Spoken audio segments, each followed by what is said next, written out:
Assalamualaikum warahmatullahi wabarakatuh. A'udzu billahi minasyaitonir rajim. Bismillahirrahmanirrahim. Alhamdulillahi rabbil alamin. Nahmaduhu wa nasta'inuhu wa nastaghfiruh. Wa na'udzu billahi min syururi anfusina wa min sayyiati a'malina. May yahdihillahu fala mudhillalah wa may yudlil fala hadiyalah. Asyhadu an la ilaha illallah wahdahu la syarikalah wa asyhadu anna sayyidana Muhammadan abduhu wa rasuluh. Allahumma sholli wa sallim ala sayyidina Muhammad wa ala alihi wa ashabihi wa man tabi'ahu bi ihsanihi ila yaumil qiyamah, amma ba'd. Yang kami muliakan para alim ulama, wabil khusus para kiai, para ustadz, para imam, para ustazah. Yang kami hormati ketua pengurus masjid beserta dengan kepengurusannya. Yang kami hormati Bapak Ibu semua yang alhamdulillah istiqomah hadir dalam majelis ini. Hadirin yang dirahmati oleh Allah, sangat beruntung kita ini telah dibangunkan kembali dari tidur kita oleh Allah Subhanahu wa taala. Ini nikmat yang luar biasa karena banyak saudara kita yang hari ini sudah tidak bisa bangun lagi dari tidurnya. Waktu edar di bumi sudah habis. Kesempatan memperbaiki iman, kesempatan untuk kembali memperbaiki dan memperbanyak amal soleh sudah habis. Maka ketika kita ini alhamdulillah dibangunkan kembali, kita wajib bersyukur bahwa Allah memberikan kesempatan kembali kepada kita. Ini yang pertama. Nah, yang kedua hadirin, sudah dibangunkan kembali dari tidurnya, kita disibukkan dengan amalan taat kepada Allah. Ini hanya orang tertentu, Pak. Tidak semua orang. Karena sekarang ini yang sudah bisa bangun, tapi begitu bangun dari tidur disibukkan dengan hal yang tidak ada kaitannya dengan nilai ketaatan kepada Allah, itu juga tidak sedikit, Pak. Miliaran orang. Nah, kita ini alhamdulillah termasuk bagian yang diberi hidayah oleh Allah, begitu bangun tidur sibuk dengan nilai-nilai taat. Bahkan hadirin, ketaatan yang Allah berikan kepada kita ini sampai nanti Isra. Sudah sholat subuh, sudah berzikir, duduk di majelis taklim pula, Pak, sampai nanti sholat Isra.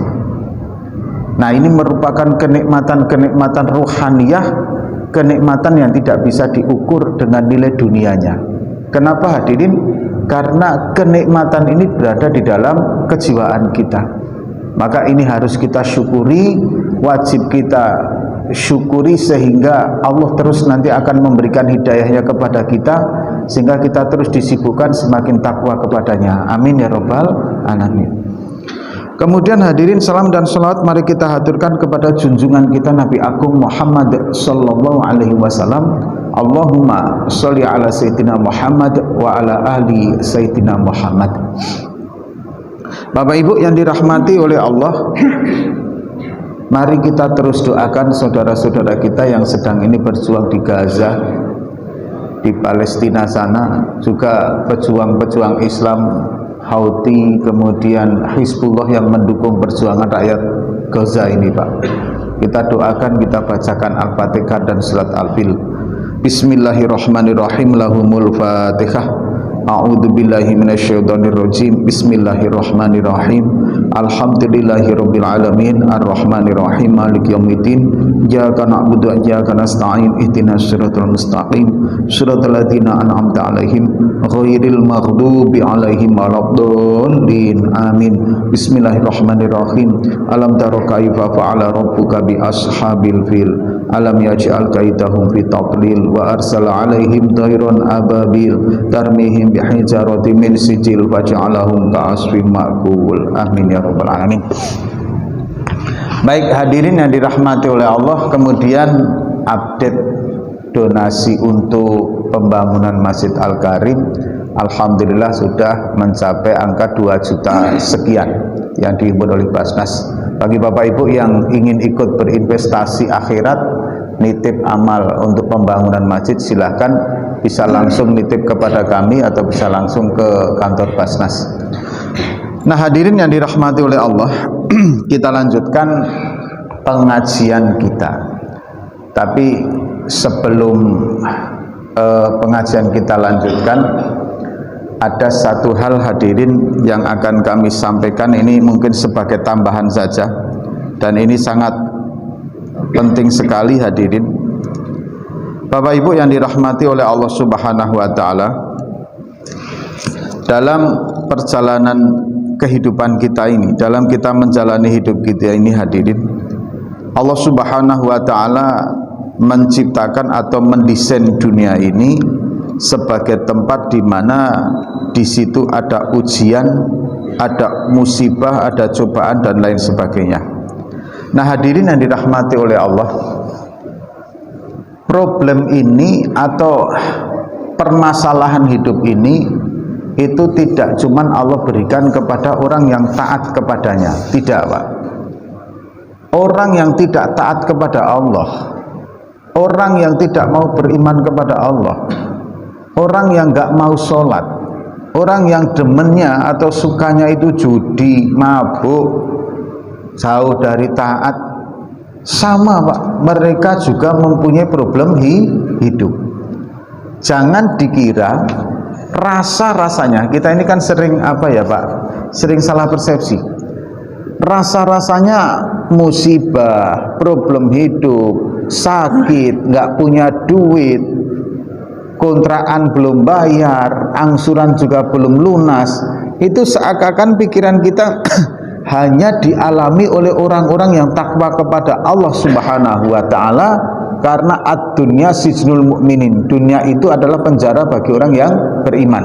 Kita ini terbangun seakan-akan persepsi seperti itu. Padahal enggak juga Pak.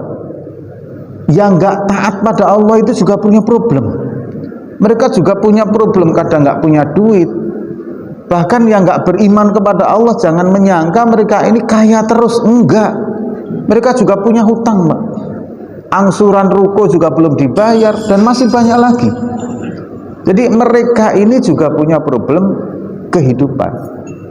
Karena hidup itu, kehidupan di dunia memang desainnya semuanya sementara. Sementara dalam kebahagiaan, sementara juga dalam penderitaan. Nah hadirin, kita bagi orang yang beriman, apa yang harus kita lakukan ketika kita ini punya problem, atau punya hajat, atau punya masalah, atau punya keinginan? Nah hadirin yang dirahmati oleh Allah, andaikan misalkan begini Pak, Bapak datang ke saya, Pak Ustadz, saya berikanlah saya doa, yang doa itu mustajab, amalan. Nah kemudian saya sampaikan begini, Pak, saya dapat doa ini dari Habib ini, yang langsung diijazahkan oleh Habib dari negeri Maghribi sana. Syekh Sayyid bin ini dulu pernah datang ke Indonesia, ketemu guru saya, kemudian dia ngajarin doa ini kepada saya. Nah saya ajarkan doa ini kepada Bapak, apabila saat ini Bapak punya problem hidup, baca ini. Kira-kira kalau Bapak mendengar seperti itu, sejarah adanya doa itu, kemudian ternyata yang luar biasa tadi, bagaimana respon Bapak terhadap doa itu? Tentu Bapak akan sangat-sangat merespon ini. Wah ini doa insya Allah mustajab, doa ini sakti, doa ini bertuah, kan begitu Pak ya, persepsi kita kan begitu. Nah hadirin begini, kalau kita punya problem hidup, kalau kita punya masalah saat ini, misalkan Bapak sedang sakit, atau saudara sedang sakit, atau hadirin apa saja, atau bapak sedang punya hajat, mendoakan anak dan lain sebagainya. Apa yang harus dilakukan dan apa yang harus dibaca? Hadirin yang dirahmati oleh Allah, ada satu doa yang langsung diajarkan oleh Allah, nggak cuma dari Sayyid atau dari Habib, nggak cuma itu Pak, langsung diajarkan oleh Allah Subhanahu wa Ta'ala kepada nabinya, ketika nabinya meminta petunjuk kepada Allah tentang bagaimana agar doa itu mustajab. Jadi dalam sebuah riwayat, hadirin, itu pernah Nabi Musa alaihissalam berkata begini, ya Allah, apa amalan yang harus aku kerjakan sehingga doa-doaku mustajab ya Allah, engkau ijabahi. Aku sudah berdoa ini ya Allah, tapi kenapa belum engkau kabulkan? Dan amalan apa yang harus aku kerjakan sehingga doa-doaku engkau kabulkan ya Allah? Maka kemudian Allah menjawab, Pak, wahai nabiku, wahai Musa, aksiru qawli la ilaha illallah, perbanyaklah dari kamu untuk membaca kalimat la ilaha illallah. Kalimat ini Pak. Lantas Nabi Musa alaihissalam kemudian menjawab, seberapa besarkah kedahsyatan, istilahnya begitu Pak, kalimat ini ya Allah. Maka kemudian Allah Subhanahu wa Ta'ala menjawab, wahai Musa, seandainya kalimat ini diletakkan dalam satu timbangan, kemudian timbangan lain diletakkan dunia 7 lapis 7 bumi ini, maka niscaya masih lebih berat kalimat la ilaha illallah tersebut. Nah hadirin yang dirahmati oleh Allah, ini kadang kita karena sering mendengar, maka kurang begitu kita perhatikan, bahkan kadang kita merasa kurang begitu heboh kalau dengan doa yang doa itu tidak sering kita dengar. Kalau yang tidak sering kita dengar itu kayaknya doa itu dahsyat betul. Nah hadirin yang dirahmati oleh Allah, kalau kita runtut surga yang sedemikian dahsyatnya, ada Jannatul Naim, ada Jannatul Firdaus, ada surga-surga yang lain yang bidadarinya saja kecantikannya seperti itu, yang kelezatan makanannya dahsyatnya seperti itu, kehidupan yang tidak pernah ada lagi problem hidup, itu semua disediakan oleh Allah untuk kepada orang yang meyakini kebenaran kalimat la ilaha illallah. Dahsyatnya Pak. Neraka hadirin yang sedemikian dahsyatnya, ada neraka jahim, ada neraka wel, ada neraka jahanam, ada palung di neraka jahanam, ada timah yang mendidih, ada baju dari tembaga. Itu disediakan oleh Allah Subhanahu wa Ta'ala untuk orang yang mengingkari kebenaran kalimat la ilaha illallah. Bahkan hadirin, seandainya Bapak memiliki duit semasjid ini penuh, atau kekayaan jabatan tinggi raja diraja, kemudian Bapak mempunyai luas wilayah yang luar biasa, semua ini hadirin apabila di dunia sudah tidak ada orang yang mengucapkan kalimat la ilaha illallah, maka kiamat dunia ini Pak. Bapak uangnya nggak akan ada manfaatnya, luas wilayahnya habis, pangkat jabatannya selesai Pak. Dahsyatnya kalimat la ilaha illallah. Bahkan hadirin, barang siapa kok di akhir hayatnya mampu mengucapkan kalimat ini, maka jaminan surga itu disegel olehnya Pak, yang Allah berikan kepadanya. Tapi orang yang naudzubillahi min dzalik sampai akhir hayatnya mengingkari kebenaran kalimat ini, gagal total hidupnya, karena azab murka dari Allah akan selama-lamanya Pak. Ini luar biasanya kalimat la ilaha illallah. Dan saya sudah buktikan Pak, ketika punya problem, ketika punya masalah, saya meminta kepada Allah dengan asbabnya itu memperbanyak membaca kalimat ini, Allah kabulkan. Maka bagi bapak-bapak yang hari ini, ibu-ibu yang hari ini mempunyai hajat, mempunyai problem, silahkan memohonlah kepada Allah Subhanahu wa Ta'ala dengan memperbanyak membaca kalimat ini. Sambungannya hadirin adalah memperbanyak membaca istighfar, Pak. Ini yang kedua, banyakin istighfar. Bismillahirrahmanirrahim. Man lazima, man barang siapa, lazima yang mengistiqomahkan, menetapkan, melazimkan, mudawamahkan, membaca secara konsisten terus menerus al istighfar, istighfar, ja'ala maka menjadikan Allah lahu baginya mingkuli dikin, setiap dari setiap kesusahannya, kesempitannya, makhrojan, jalan keluarnya, Pak. Dari setiap kesempitan dan jalan keluarnya. Wa min kulli hamin, dan setiap kesusahan, farjan, akan Allah ganti dengan kebahagiaan. Kemudian warazaqahu, dan Allah akan memberikan rezekihu kepadanya min haitsu la yahtasib, dari jalan yang tidak disangka-sangka. Orang yang memperbanyak membaca istighfar. Anda punya problem, banyakin istighfar. Semakin meminta maaf kepada Allah, semakin meminta ampun kepada Allah atas semua kesalahan yang telah dikerjakan. Ini bacaan yang kedua. Bacaan yang ketiga, memperbanyak membaca sholawat. Kalau Bapak istiqomah setiap hari la ilaha illallah 1000 kali, istighfar 1000 kali, sholawat 1000 kali, apa yang Anda minta insya Allah Allah kabulkan, Pak.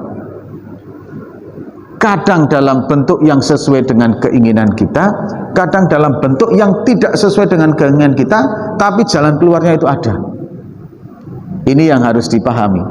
Ketika 3 kalimat ini kita lazimkan atau kita mudawamahkan, kita istiqomahkan untuk dibaca sebagai wasilah agar doa dikabulkan oleh Allah Subhanahu wa ta'ala.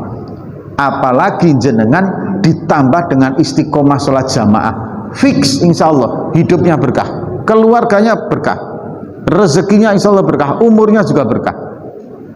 Di dalam keluarga ada ketenangan jiwa, dalam rezeki ada ketenangan jiwa, rezekinya, keluarganya, profesinya, kesibukannya digunakan untuk taat, itu mudah, Pak, insya Allah.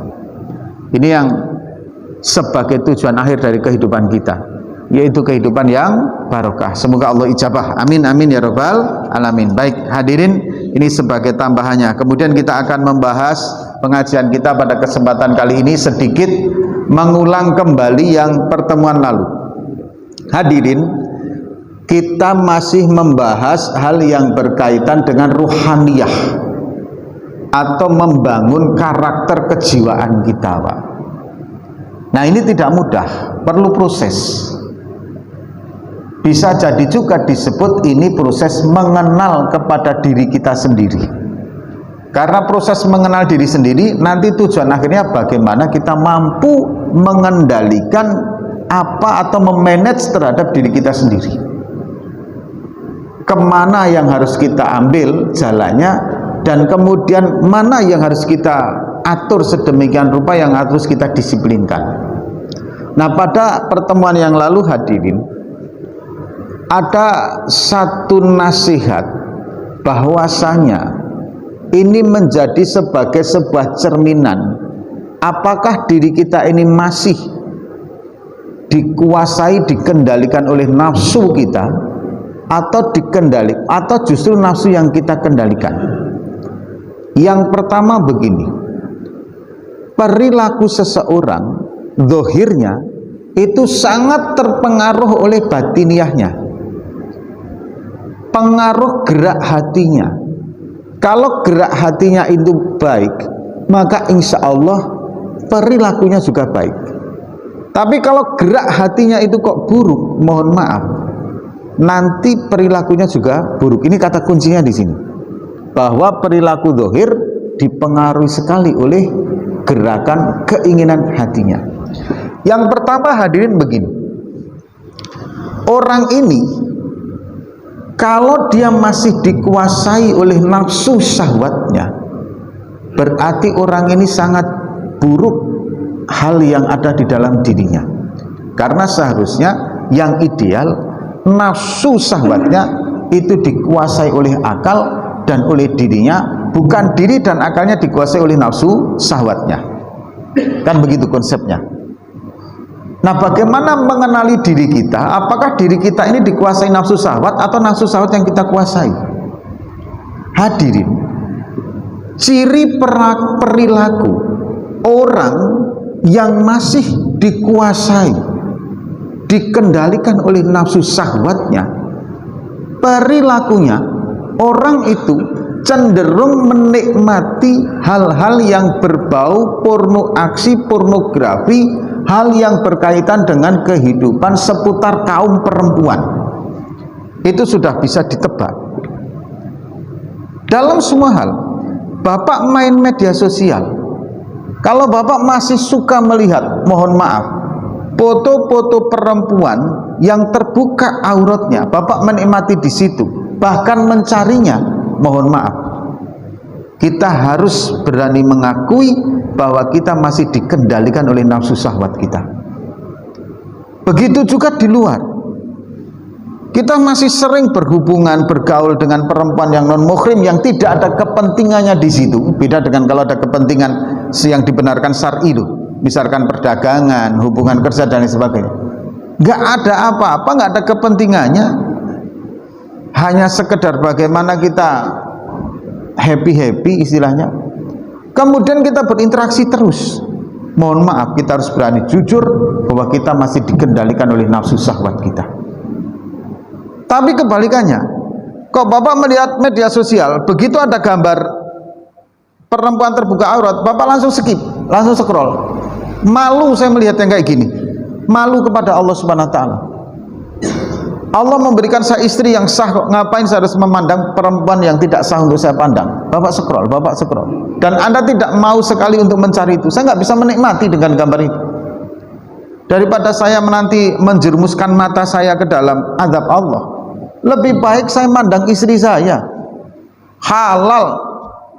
Bahkan ada unsur ibadah ketika kita menikmati pemandangan istri saya, dan istri kemudian juga berpakaian yang sekiranya menyenangkan hati suaminya, itu ibadah semua. Kok mampu sudah memanage seperti itu? Berarti nafsu syahwatnya sudah Anda yang menguasai dan mengendalikan. Nah, sekarang bagaimana? Ya monggo jawab sendiri-sendiri, dan ini tidak dijadikan indikator untuk mengukur orang lain. Yang pertama. Yang kedua, bagaimana kita mengenali diri kita ini dikendalikan oleh nafsu untuk mengumpulkan dunia. Nah, hadirin, seseorang apabila di dalam mengumpulkan dunia, kok yang halal dan yang haram diangkut semuanya. Haramnya nanti berbagai macam, ada dari segi caranya, barangnya, memanage waktunya. Kok yang haram ini diambil semua? Berarti mohon maaf, kita harus berani mengatakan bahwa diri kita ini, hadirin, nafsu untuk mengumpulkan hartanya masih menguasai kita. Ini yang harus dipahami. Kita dapat duit, dapat harta, halal oke, haram ambil juga, mohon maaf, berarti Anda sedang menjerumuskan diri Anda ke dalam jurang-jurang kesengsaraan yang akan dimurkai oleh Allah. Termasuk nanti bagaimana mengatur keuangan kita. Mohon maaf Pak, mohon maaf, ketika saya menyampaikan tentang konsep zakat penghasilan, itu ternyata saya jumpai banyak yang mengatakan begini, Pak, kalau dipotong zakat penghasilan juga penghasilan kami, habis semuanya Pak. Lantas berapa yang akan saya bawa ke rumah Pak? Loh, emang kenapa? Karena gaji saya itu sudah dipotong angsuran ini, semuanya. Akhirnya tinggal segini. Kalau ini juga mau dipotong zakatnya, ya habis semuanya. Hadirin, begini Pak, mohon maaf, alasan seperti itu saya maklumi dan saya memahami. Tapi karena saya orang yang kebetulan diberikan amanah oleh Allah dalam menjelaskan perkara ini, maka mohon izin kalau saya jelaskan begini. Dalam menghitung penghasilan kita, bagaimana kita mengatur penghasilan kita, ada kesalahan mendasar dalam hitungan awal. Kesalahannya apa? Kesalahannya adalah setiap kita mempunyai kenaikan penghasilan, apakah gaji, apakah hasil perdagangan atau apapun, itu hadirin yang dipikirkan kita pertama kali adalah bukan sebagaimana yang digariskan, diwajibkan oleh Allah, yaitu awal pertama kali yang harus kita hitung ketika kita mendapatkan rezeki adalah zakat kita, Pak. Jadi dari gaji ketika mulai naik, yang terpikir itu bukan berapa zakat saya yang harus saya bayarkan, bukan itu dulu sayangnya. Yang dipikirkan adalah berapa kemampuan yang harus saya buat untuk mengangsur hutang saya, itu dulu. Jadi begitu naik gajinya akan dinaikkan juga pinjamannya, begitu naik gajinya naik pula angsurannya. Ini kesalahan mendasarnya di situ. Padahal seharusnya begitu naik penghasilan kita, yang pertama kali terpikir adalah berapa zakat kita. Kenapa hadirin? Karena harta yang sudah mencapai nisab, penghasilan yang sudah mencapai nisab memang wajib dizakatin. Kalau nggak dizakatin, diancam, Pak. Harta penghasilan yang nggak mau dizakatin, nanti Allah jadikan ular-ular sebesar leher unta yang akan melilit nanti pada hari kiamat. Hartanya melilit dirinya nanti dari kiamat. Itu artinya nggak dizakatin, seperti itu. Ya kalau Anda mau dililit oleh gaji Anda mau dililit oleh penghasilan Anda nanti di hari kiamat, ya monggo, tapi ini sudah saya sampaikan. Nah, penghasilannya berapa? Sekitar 6.859.059 lah. Itu nisab penghasilan per bulan. Anda sudah mencapai nisab di atas itu, keluarkan zakat profesinya, zakat penghasilannya. Itu yang pertama. Yang kedua hadirin, Nabi Muhammad SAW itu tatkala Isra, beliau berjalan kemudian menjumpai satu kaum makan buah pahit beracun. Rasanya orang keracunan itu kayak apa, Pak? Buahnya berduri, racun, tapi dimakan terus. Mereka menjerit-jerit kesakitan, tapi ya makan terus. Orang goblok, Bapak. Tindakan konyol, tindakan bodoh, tindakan dungu. Udah tahu buahnya itu beracun, berduri, menyiksa diri, kok masih dimakan terus? Lantas Rasul bertanya, ya Jibril, itu siapa? Ya Rasul, itulah gambaran umatmu yang selama hidup di dunia dia mempunyai harta tapi nggak mempunyai dan nggak mau mengeluarkan zakatnya. Hartanya racun bagi dirinya, hartanya akan menyiksa dirinya. Sayangnya dia tetap berada dalam kondisi seperti itu. Nah ini hadirin, termasuk kalau kita, mohon maaf, kok kita ini juga masih malas mengeluarkan zakat harta kita, zakat penghasilan kita. Bahkan mohon maaf, Pak, karena kesibukan kita bekerja sampai kita tinggalkan sholat kita. Kalau kita masih mempunyai ciri-ciri seperti itu, kita harus berani jujur mengatakan bahwa kita masih dikendalikan oleh nafsu syahwat untuk mengumpulkan harta dunia, Pak. Karena kesibukannya, penghasilannya, kemudian hartanya tidak menjadi kendaraan kepada ketakwaan kepada Allah, tapi kendaraan menuju jurang nerakanya Allah Subhanahu wa ta'ala. Ini yang kedua kemarin. Yang ketiga hadirin, barang siapa yang disibukkan oleh taat kepada Allah, maka akan muncul dalam hatinya nilai-nilai rasa tolabul ilmi yang tinggi, nilai-nilai untuk menuntut ilmu yang tinggi. Bapak Ibu, kok hari ini semakin tinggi keinginan untuk menuntut ilmu agama, insya Allah, Pak, berarti nilai ibadah yang jenengan buat saat ini semakin hari semakin naik.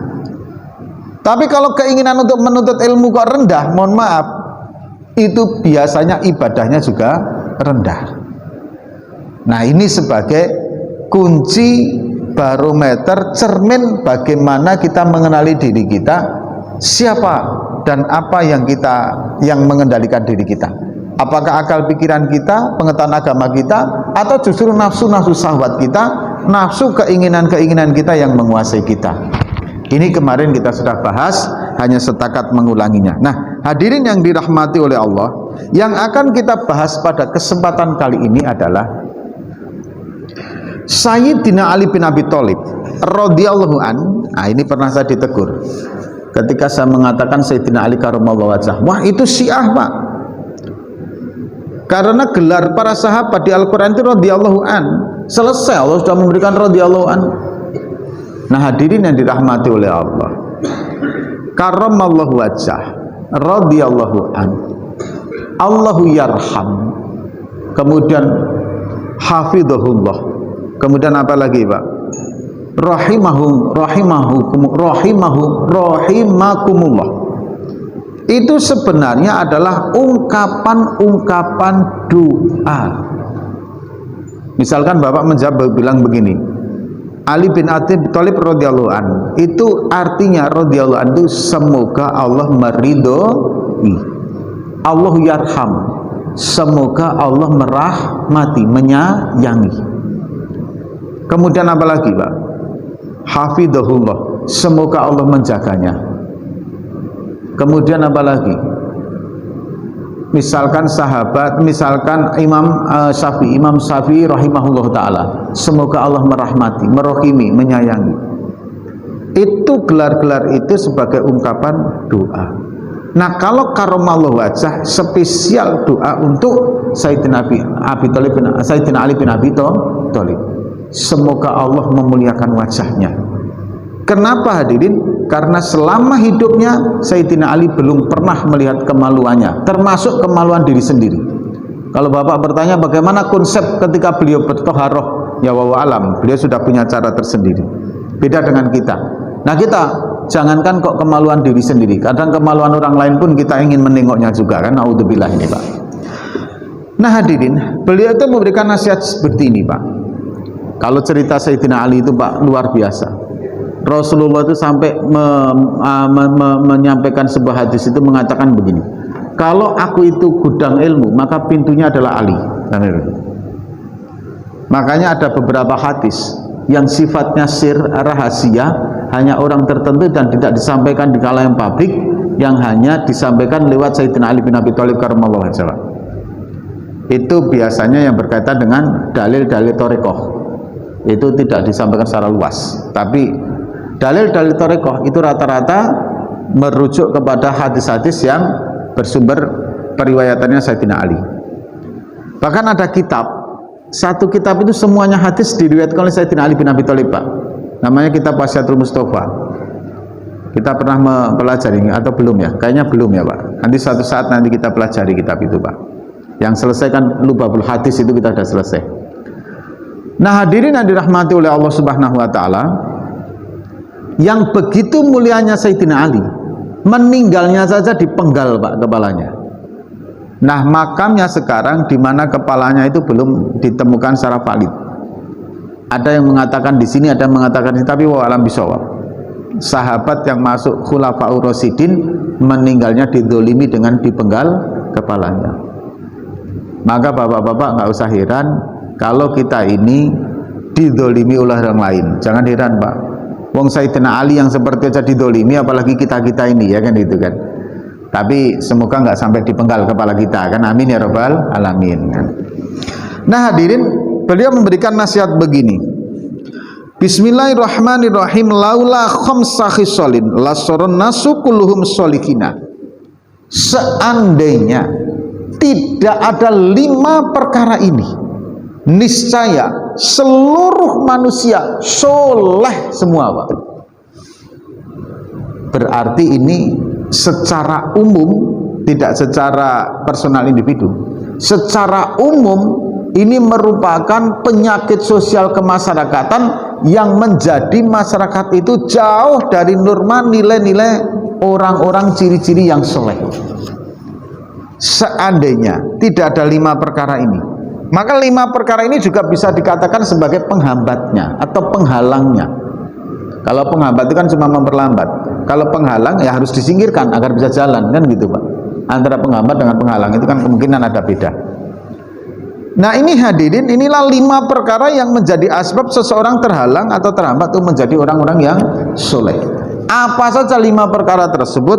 Yang pertama adalah al-qanaah bil jahli, merasa nyaman, merasa tenang, tidak menjadi sebuah keprihatinan dengan kebodohan terhadap ilmu-ilmu pengetahuan agamanya.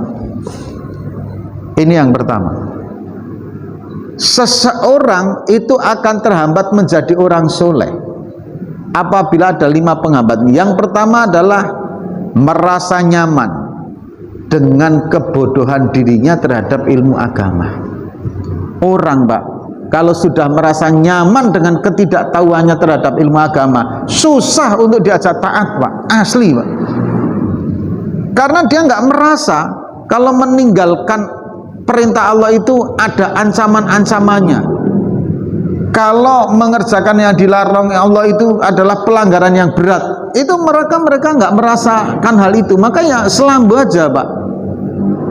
Nggak sholat ya nyantai, nggak puasa ya nyantai, khamr diminum ya nggak masalah, zina dikerjakan ya happy saja.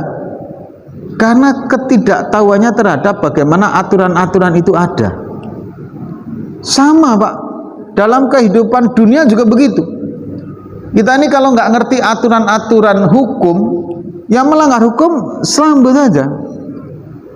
Bapak misalkan naudzubillah min dzalik, karena tidak tahu kalau membawa pokok ganja itu bisa dipenjara, andai kan Bapak membawa ya santai aja gitu. Karena nggak tahu, tapi begitu ditangkap karena Bapak membawa itu, baru jenengan nangis-nangis nanti. Gitu loh, Pak. Atau misalkan ibu-ibu, mohon maaf ini, kenapa kadang melanggar rambu-rambu lalu lintas, ya kan? Sen kanan beloknya ke kiri, kan itu kan? Diingatkan marah-marah, ya kan itu kan? Ini mohon maaf. Kenapa bisa seperti itu? Karena dia tidak merasa akibatnya dari melanggar rambu-rambu itu. Tapi begitu melanggar terjadi kecelakaan atau melanggar kemudian ditilang, nah disitulah baru nyadar pentingnya mengetahui rambu-rambu lalu lintas. Nah begitu juga dalam agama, orang ini akan terhalang menjadi orang soleh ketika dia ada dalam zona di mana dia merasa nyaman, nggak peduli dengan kebodohan dirinya terhadap ilmu agama. Jadi nggak ngerti bagaimana sholat, nggak ngerti puasa, nggak ngerti bagaimana berakhlakul karimah, ya selamba aja. Duduk di kedai kopi dengar adzan ya nyantai aja, Pak, gitu loh.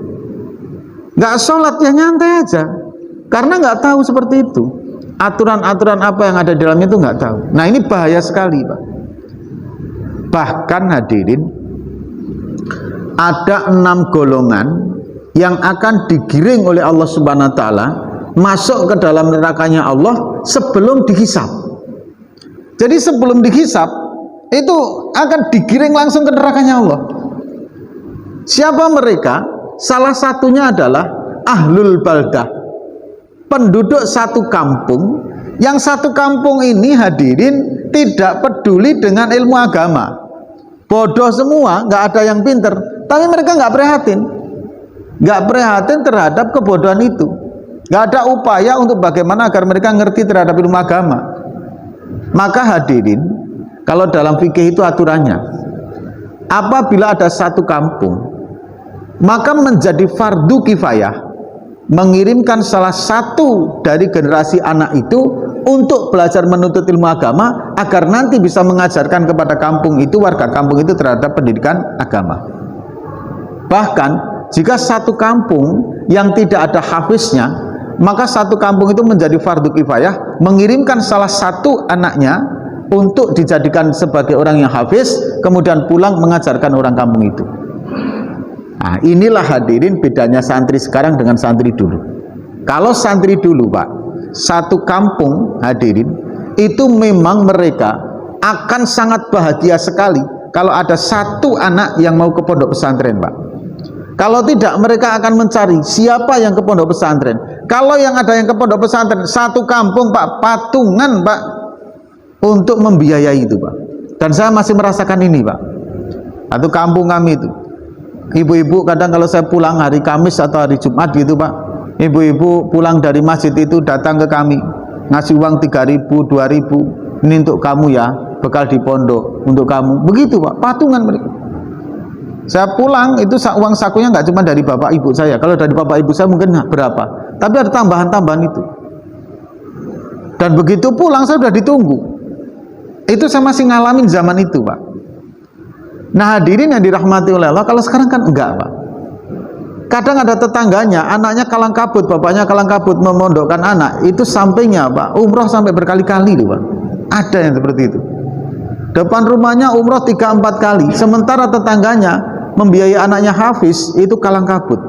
Jual sana, jual sini, jual apa-apa yang diajak untuk anaknya biar hafiz. Tetangganya nggak peduli Pak. Jarang kan? Mohon maaf kita harus mengakui ini. Jarang kan kita ini mempunyai kepedulian untuk membantu anak orang lain yang sedang nyantri untuk mensupport dananya. Kemudian yang kedua, mohon maaf juga, motivasi orang tua saat ini memondokkan itu juga bukan untuk mendidik sebagai ulama yang menjadi panutan nanti di kampungnya, enggak juga gitu. Motivasinya sudah mulai personal individu. Tidak lagi kemudian kamu nanti nak kirim ke pondok, pulang biar satu kampung ini nanti ngerti agama. Begitu pulang diberi kesempatan untuk mengajarkan agama di kampungnya. Kan gitu kalau dulu. Kalau sekarang kan enggak. Begitu pulang ya udah biarin aja. Gitu loh. Tidak ada kesempatan akses untuk dia berkembang gitu loh. Nah, ini hadirin yang dirahmati oleh Allah Subhanahu wa taala. Yang pertama, kenyamanan dalam kebodohan terhadap ilmu agama. Ini hati-hati. Kalau kita merasa nyaman, Mbak, saya ilmu agama masih banyak yang kurang, tapi merasa nyaman saja, hati-hati Pak. Ini yang menjadi penghambat bagaimana seseorang itu menuju derajat sholihin. Yang kedua hadirin, mohon maaf, tambah satu lagi Pak, tamak akan dunia. Ini sudah kita bahas di pertemuan yang kemarin. Bagaimana hadirin rusaknya seseorang itu ketika dihinggapi rasa tamak terhadap dunia. Mohon maaf, ini enggak cuman mengenai atau mengena kepada orang-orang masyarakat umum atau masyarakat awam, enggak. Sekarang ini hadirin, kadang intelektual, naudzubillah, oknum-oknum ustadz, oknum-oknum ulama, itu kadang demi sesuatu yang berkaitan dengan ad-dunya wa ma fiha, dunia dan kelezatan di dalamnya, itu lebih dahsyat, lebih gila daripada orang awam Pak. Hadirin, Bapak sekarang misalkan kita ini Pak ya, nipu orang itu paling, atau kita minta bantuan orang itu kadang paling hadirin yang dirahmati oleh Allah Subhanahu wa taala sebatas untuk kehidupan agar kita bisa tegak dalam kehidupan ini, untuk berdiri agar tidak kehujanan, kelaparan, sehingga kita punya tempat tinggal dan punya makan yang kita makan. Itu biasanya rakyat umum itu seperti itu. Jadi kalau sampai melanggar aturan itu biasanya hanya untuk survive, untuk bertahan hidup aja. Tapi hadirin, kalau sudah intelektual, orang kaya, justru mereka kadang mengambil hak orang lain, mendolimi orang lain, itu jauh lebih dahsyat daripada orang awam ketika mendolimi saudaranya. Yang dia ambil miliaran, yang dia ambil jutaan, yang dia ambil ratusan miliar, puluhan miliar Pak. Padahal mereka intelektual. Dan kalau kata Gus Dur Pak, rusaknya hutan itu bukan oleh hewan, rusaknya hutan itu karena ahli kehutanan. Rusaknya hukum itu bukan oleh orang-orang yang nggak ngerti hukum, tapi juga rusaknya hukum adalah orang yang dengan pakar-pakar hukum. Begitu juga dengan agama.